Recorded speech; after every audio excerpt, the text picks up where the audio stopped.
নদুৱাৰ সমষ্টিৰ অন্তৰ্গত চাৰিদুৱাৰ নেভিল উচ্চতৰ মাধ্যমিক বিদ্যালয়ে অসম চৰকাৰৰ পৰা লাভ কৰিলে 8 কোটি টকা অনুদান। এই অনুদানেৰে বিদ্যালয়খনে নিৰ্মাণ কৰিব এটি বিদ্যালয় গৃহ। বিদ্যালয়খনত আজি অনুষ্ঠিত হৈ যায় বিদ্যালয় গৃহৰ আধাৰশিলা স্থাপন কাৰ্যসূচী।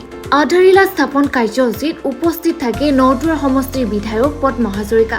বিধায়ক হাজৰিকাই চাৰিদুৱাৰ নেভিল উচ্চতৰ মাধ্যমিক বিদ্যালয়ৰ বাবে এক সুখবৰ বুলি মন্তব্য কৰে। অসম চৰকাৰে আগবঢ়োৱা এই অনুদানৰ বাবে বিধায়কগৰাকীয়ে মুখ্যমন্ত্ৰী হিমন্ত বিশ্ব শৰ্মাক ধন্যবাদ জ্ঞাপন কৰে। বালিপৰাৰ পৰা দিলীপ চৰকাৰৰ ৰিপৰ্ট, গ্লোবেল নিউজ। চাৰিদুৱাৰ উচ্চতৰ মাধ্যমিক বিদ্যালয়ৰ কাৰণে আটাইতকৈ সুখৰ দিন আজি যে এই বিদ্যালয়খন কিমান পুৰণা। গতিকে এই বিদ্যালয়খনত একেলগে অসম চৰকাৰৰ ফালৰ পৰা আন্তঃগাঁথনি উন্নয়নৰ কাৰণে তেওঁলোকে 8 কোটি টকা লাভ কৰিছে আৰু ইতিমধ্যে আমি কামৰ শুভাৰম্ভ কৰিছোঁ। আমাৰ কণ্ট্ৰেক্টৰ আহিছে, পিডব্লিউ বিল্ডিং ডিপাৰ্টমেণ্টৰ মানুহ আহিছে আৰু মুখ্যমন্ত্ৰী ডাঙৰীয়াই তেওঁলোকক এবছৰৰ ভিতৰত আচলতে কামটো সম্পূৰ্ণ কৰিবলৈ দায়িত্ব দিছে। গতিকে খুব সুন্দৰ গৃহ এটা।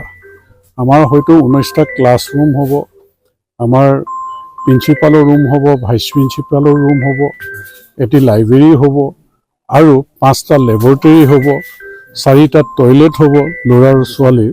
গতিকে এই গোটেই এষ্টিমেটত এইখিনি কথা আছে যে সুন্দৰ এটি গৃহ আমি আচলতে দেখি ভাল লগাকৈ আৰু ল'ৰা ছোৱালীয়ে সোমাই ভাল লগাকৈ, শিক্ষাগুৰুসকলে পাঠদান কৰি ভাল লগাকৈ খুব সুন্দৰ চাৰিদুৱাৰ নেভিল উচ্চতৰ মাধ্যমিক বিদ্যালয়খন মই আশা কৰোঁ যে এবছৰৰ ভিতৰত সুন্দৰকৈ নিৰ্মাণ হৈ উঠিব আৰু তাৰ কাৰণে মই শুভেচ্ছা জ্ঞাপন কৰিছোঁ যে সুন্দৰকৈ নিৰ্মাণ কৰক, সোনকালে মানদণ্ডটো যাতে ভাল হয় আমি চকু ৰাখিম।